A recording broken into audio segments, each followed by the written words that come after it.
there are two pieces of nonfiction that I suggest that you read. And the reason being is that again, I'm a storyteller. Both of them are not just data and stats and historical facts. They're full stories. They're stories of actual people and actual families. They almost read like fiction, both of them. The first one is called The Warmth of Other Suns by Isabel Wilkerson. And it is an incredible, really thorough book about the Great Migration that follows several real life families who were part of the 6 million Americans. I actually think that number might be low. I'm looking it up right now. Who fled the Jim Crow South to other areas, be it the East, the Midwest, the West Coast, in search of better opportunities and a better life for their families. And the reason this is important is, hold on one second, let me check my number. Yep, 6 million. And the reason this is important is because this is the foundation of all of our family traditions. Every Black person you know who lives in New York has family in North and South Carolina. Just about every Black person that you know in Chicago has family in like Mississippi. That's because those were the lines the train lines ran for during the Great Migration. And it's also the story of redlining, is the story of how we ended up, with certain neighborhoods that were just ours. It is a story of, white collar and blue collar, working class and middle class living next door to each other at one point in time because they literally couldn't live anywhere else. And it's also a story of the traditions that we brought with us. It definitely suggests to you, why we have certain regional foods, regional musical sounds. Like there's so much that's wrapped up in this. So me personally, my family story is a great migration story. Both my grandparents are from the South, and on both sides of the family, as soon as everybody graduated from college, they moved to New York. And my aunt had an apartment on 158th Street, where Aunt Janie, where everybody would come and crash until they got a job and got on their feet. I knew that like half my family was in South Carolina, half my family was in New York. And sometimes like my New York family would be in South Carolina, and sometimes my South Carolina family would be in New York. I did not really realize what it all meant. But that is exactly what it is. All my grandmother's brothers and sisters were here already. My grandfather's cousins were up here already. This is what everybody did. They left South Carolina and came up here. So I highly encourage you to read that. It's, even if you're a Black person in this chat right now and you haven't read it, I encourage you to read it too. It might be the single most recommended book that I recommend to people. It's that good. And it reads like fiction. It is fascinating and compelling and really well done. The second book I will suggest to you is The Immortal Life of Henrietta Lacks.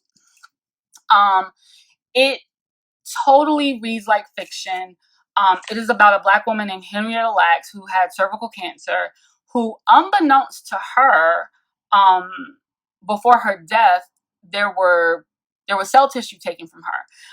That cell tissue became the HeLa cell, which is the single most used, replicating. So I'm going to speak in layman's terms. The single most replicated cell tissue in modern science. Without her cells, we would not have polio cures and certain cancer research. And it literally has had the single biggest contribution to modern science and medicine. And I'm not exaggerating when I say that. The book says that, the reviews say that, everything says that. It's true. But she had no idea that they took it. Her kids found out about it when they were grown. Her kids who were traumatized by the loss of their mom. And this is the story of this woman, Rebecca Skloot, who was trying to write. The story is actually about her writing the story. The book is about her writing the book. And how hard it was to get Henrietta's kids to trust her. And how hard it was for her to get Henrietta's kids, who are now adults, to understand what this meant, what the HeLa cell meant, what it meant that there was a part of their mother's genetic material of a sort in so many bodies with so many people. And the reason this book is important to understand the Black experience is that it will explain a little bit to you about why Black people, especially older Black people, inherently Do not trust institutions and do not trust doctors. So I suggest you read that as well. And it's also just a really, really, and also to show you, and it hasn't changed that much today, how disregarded Black bodies, Black women were in terms of medical care and treatment. Like, people just really didn't care. And even now, I just read or heard a stat that 50% of med students and interns even now think that we don't feel pain the same way, like we have a thicker skin or something. These are people who are actually about to practice medicine right now. So yes, as you are hearing a lot of people talk about, raise their voices about the way that doctors disregard Black patients and Black women especially, this book is a great place to start. So those are my non-fiction suggestions. My fiction suggestions to you. One of them is Zora Neale Hurston's Their Eyes Were Watching God. This is considered like one of the greatest African-American feminist texts. And Zora, one of the great African-American feminist writers. But the reason I'm actually recommending it to you is because it's about the various dimensions of Black love and relationships. We are following the story of a woman who is initially married off at 16 at her parents' insistence for money, and then falls into a marriage of obligation and duty, and then finally actually falls in love. And what that looks like and how that impacts her life and everything that's going on around her during all of that, right? So if you haven't made it your business to watch Black love stories, read Black love stories, let's start with that. Okay, the last book that I wanted to suggest to you, and I'll be honest, this one is a heavier read, so you might want to save this one for a time when you can really focus on it, is Ralph Ellison's The Invisible Man.